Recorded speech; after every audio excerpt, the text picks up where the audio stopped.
नमस्कार दोस्तों, स्वागत है आपका मेरे चैनल कॉमिक्स लाइफ में। शुरू करते हैं राम रहीम सीरीज़ की एक और धमाकेदार कॉमिक्स, मौत से टक्कर पार्ट 3।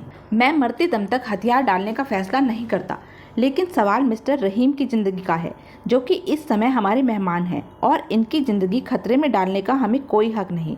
उन्हें कह दो कि हम आत्मसमर्पण करने के लिए तैयार हैं। फिर कमांडर जोरो एक अन्य व्यक्ति की ओर पलटा और बोला, और मिस्टर सीवर, आप तुरंत कंट्रोल रूम से संपर्क स्थापित करके उन्हें जल्द से जल्द अब तक की सारी कहानी और घटनाओं से अवगत करा दीजिए, ताकि महामहिम मंडोला हमारे पृथ्वी से लौटने का इंतज़ार ही करते न रह जाएं। मिस्टर सीवर ने कहा, बहुत अच्छा कमांडर, अभी लीजिए।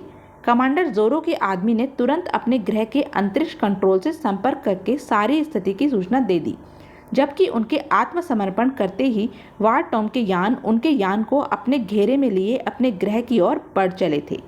कुछ देर बाद कैप्टन हिंक ने कहा, जैकुला वासियों, हमारे यान के साथ साथ उतरो। ध्यान रहे, किसी किस्म की चालाकी दिखाने की कोशिश की तो जान से हाथ धो बैठोगे। शीघ्र ही वारटोम के यान के साथ जैकुला यान भी वारटोम की धरती पर लैंड किया, लेकिन जैसे ही कमांडर जोरो, रहीम और कर्नल टोपो आदि यान से बाहर निकले, उन्हें वारटोम के अनेक सशक्त सैनिकों ने अपने घेरे में ले लिया और बोले, ले चलो इन्हें महामहिम के पास। वे ही इनसे पूछताछ और इनकी मौत और जिंदगी का फैसला करेंगे। रहीम ने सोचा, उफ, अब शायद ही कभी राम भैया और अंकल आंटी से मुलाकात हो। ठीक उसी समय पृथ्वी पर रहीम से ही संबंधित कोई भयानक सपना देखकर राम चीख उठा, रहीम, नहीं नहीं, तुम्हें कुछ नहीं हो सकता रहीम। उसकी चीख सुनकर उसके मम्मी डैडी घबराए से उसके कमरे में पहुंचे। राधा देवी ने कहा, क्या हुआ बेटे, तुम रो क्यों रहे हो? कर्नल राघव बोले, तुम चीखे क्यों थे राम, तुम्हारी तबीयत तो ठीक है ना? राम ने कहा, डैडी, मैंने सपने में देखा कि कुछ भयानक इंसान रहीम को मौत के घाट उतारने की तैयारी कर रहे हैं और रहीम सहायता के लिए मुझे पुकार रहा है। राधा देवी बोली, नहीं नहीं, ऐसा मत कहो बेटा। कर्नल राघव ने कहा, रो मत बेटे, रहीम को कुछ नहीं होगा। एक ना एक दिन वह जरूर हमें मिलेगा। तुमने एक भयानक सपना देखा और सपने हकीकत नहीं होते। लो, पानी पियो और सो जाओ। इसी तरह एक एक कर दिन बीतते रहे। इधर प्रोफेसर भास्कर अपने यान को संपूर्ण करने में व्यस्त थे और उधर दूर अंतरिक्ष में वारटॉम ग्रह जैकुला पर लगातार आक्रमण कर रहा था, जबकि जैकुला ग्रह का शासक महामहिम मंडोला वारटॉम द्वारा किए जा रहे आक्रमणों को रोक पाने में पूरी तरह लाचार, विवश और असहाय था। वह सोचने लगा, ओह, लगता है वारटॉम हमारे ग्रह को तबाह करके ही छोड़ेगा। और एक दिन जब वारटॉम ग्रह ने जैकुला पर पुनः भयानक आक्रमण किया, तो जैकुला के सैनिक बोले, हम इनसे मुकाबला करने में बिल्कुल असमर्थ हैं। इनसे युद्ध करना जानबूझकर मौत को गले लगाना है। वापस लौट चलो। अब हम बेकार में अपने प्राण नहीं गंवाना चाहते। वापस लौट चलने में ही भलाई है। और जैकुला की हवाई सेना मैदान छोड़कर भाग खड़ी हुई। वारटॉम की सेना ने कहा, दुश्मनों ने फिर मैदान छोड़ दिया। अब वह दिन दूर नहीं जब जैकुला पर हमारे सम्राट ओमार का संपूर्ण अधिकार होगा।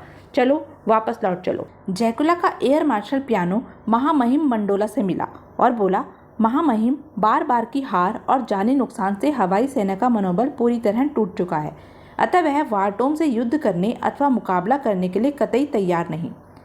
सम्राट मंडोला ने सोचा, उफ, कुछ समझ में नहीं आता कि हम क्या करें और क्या नहीं। काश हम प्रोफेसर भास्कर को यहाँ ला पाने में। बोलते बोलते सहसा महामहिम मंडोला खामोश हो गए। सम्राट मंडोला के दिमाग में अचानक ही एक विचार आया।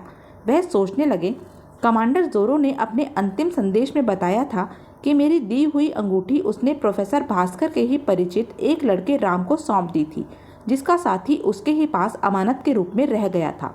यदि वह लड़का वास्तव में प्रोफेसर का परिचित है, तो मैं प्रशिक्षण यंत्र द्वारा अपनी मियामी तस्वीर पृथ्वी पर भेजकर उस अंगूठी के माध्यम से उस लड़के द्वारा प्रोफेसर से बात कर सकता हूँ।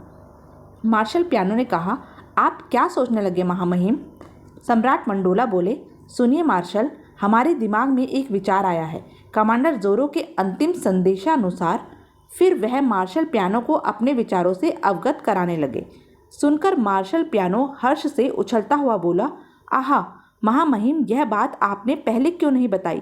मेरे विचार से हमें तुरंत प्रशिक्षण सेंटर चलकर पृथ्वी पर नियामी तस्वीरें भेजनी चाहिए। आपकी अंगूठी जिसके भी पास इस समय होगी, नियामी तस्वीरें आसानी से उस तक पहुंच जाएंगी। फिर इसके माध्यम से प्रोफेसर तक आसानी से पहुंचा जा सकता है। सम्राट मंडोला बोले, आप ठीक कहते हैं मार्शल, आइए चलें। यह एक बहुत बड़ा हॉल था जहां विभिन्न प्रकार के विचित्र विचित्र यंत्र फिट थे। उनमें प्रशिक्षण कैमरा भी फिट था। वह कैमरा ऐसा था जो किसी की भी जीती जागती तस्वीर को सौर मंडल के किसी भी ग्रह पर प्रकाश की गति से भी अधिक तीव्र गति से पहुंचा सकने में सक्षम था। मार्शल पियानो के साथ सम्राट मंडोला उसी स्टेशन पर पहुंचे और बोले, यदि देवता ने मदद की तो हम जरूर प्रोफेसर से संबंध स्थापित करने में सफल होंगे। प्रशिक्षण कैमरे के सामने पहुंचकर महामहिम मंडोला पहले से ही वहां रखे एक सिंहासन पर बैठ गए। मार्शल पियानो ने कहा, कैमरा ऑन करके दिशा पृथ्वी ग्रह की ओर करो। और प्रशिक्षण यंत्र यानी उस विचित्र कैमरे के ऑपरेटर ने जैसे ही कैमरे को ऑन किया, अद्भुत था उनका विज्ञान। पलक झपकने के साथ ही सम्राट मंडोला की कुछ जीती जागती तस्वीरें आकाश से होकर अत्यंत ही तीव्र गति के साथ पृथ्वी की ओर प्रेषित होने लगी। इधर पृथ्वी के अनेक देशों में से एक देश भारत में। प्रोफेसर भास्कर ने अपने साथियों से कहा, काम खत्म हुआ, यान अब पूरी तरह उड़ान भरने में सक्षम है। आप सब जाकर आराम करें। यान के संपूर्ण रूप से तैयार हो जाने की खुशी में मैं आप लोगों को 1 माह की पूर्ण छुट्टी देता हूँ। सबके जाने के बाद प्रोफेसर भास्कर सोचने लगे, मेरी वर्षों की मेहनत आखिरकार रंग लाई। कल मिस्टर मुखर्जी को सूचित करूंगा ताकि शीघ्र से शीघ्र जैकुला की यात्रा पर रवाना हो सकूं। मित्र मंडोला की यह विचित्र अंगूठी टेप रिकॉर्डर होने के साथ साथ दिशा सूचक यंत्र भी है, अतः मुझे जैकुला ग्रह पहुंचने में कोई कठिनाई नहीं होगी। फिर प्रोफेसर खुली सांस लेने के लिए बाहर बने बाग में निकल आए और बोले, रात के समय अंतरिक्ष का नज़ारा कितना सुंदर लगता है और इन सितारों और उल्काओं के मध्य से होकर आकाश गंगा की सैर करना, आहा, निसंदेह मैं खुशकिस्मत हूँ जो मुझे अंतरिक्ष की अनेकों बार सैर करके आनंद उठाने का मौका मिला। तभी प्रोफेसर भास्कर को सम्राट मंडोला का चित्र दिखाई दिया। वह बोले, अरे वह क्या?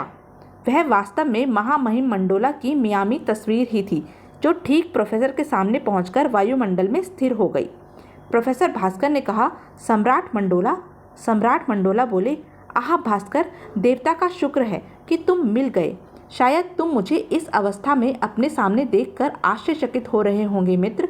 प्रोफेसर भास्कर ने कहा, ऐसी बात नहीं मित्र मंडोला, मैं जानता हूँ कि तुम्हारा ग्रह विज्ञान में हमारी पृथ्वी से सैकड़ों वर्ष आगे है और प्रक्षेपण कैमरे जैसे अद्भुत यंत्र का आविष्कार भी कर चुका है। उसी कैमरे के चमत्कार से तुम्हारी मियामी तस्वीर लगातार मुझे हरकत करती दिखाई दे रही है, ठीक पर्दे पर दिखाई देने वाले किसी चलचित्र के समान।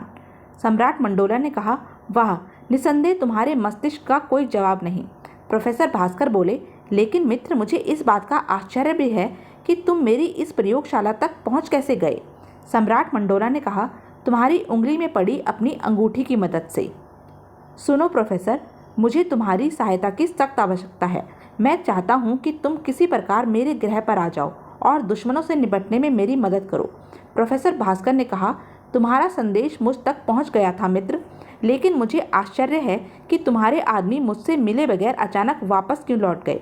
सम्राट मंडोला ने कहा, मजबूरी के कारण मित्र, दरअसल उनके यान में लगे सुरक्षा किरणों वाले यंत्र में कोई खराबी उत्पन्न हो गई थी और ऐसी अवस्था में जबकि तुम्हारा देश हमारे यान पर आक्रमण कर रहा था, उनका बिना सुरक्षा किरणों के वहां रहना खतरे से खाली नहीं था। प्रोफेसर भास्कर ने कहा, ओह, तो यह थी अब तक की कहानी। आगे की कहानी जानने के लिए बने रहें मेरे साथ और हाँ, मेरे चैनल को लाइक, शेयर और सब्सक्राइब करना ना भूलें। धन्यवाद।